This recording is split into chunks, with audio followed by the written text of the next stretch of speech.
Given that we're right in the middle of election season and the current political climate is what it is, how do rituals play a role in building trust or fostering division within communities in the political climate that we find ourselves in?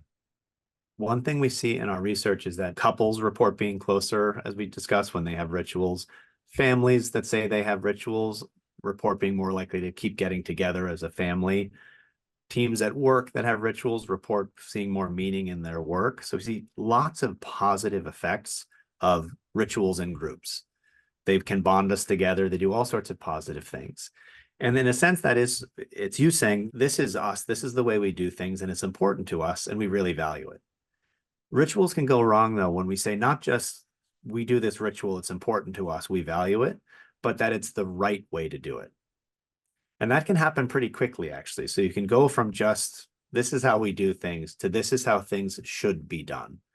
And when you move from this is how we do things, that's very positive, you can be bonded together, to this is how things should be done. Well, then people who do it differently are wrong.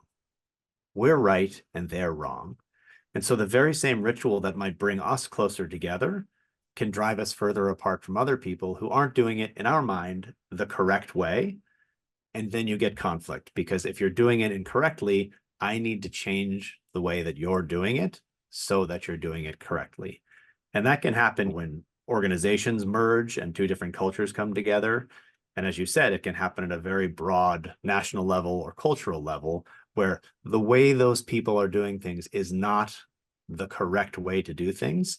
We'll have to have conflict in order to make sure that our way ends up being the way that things are done.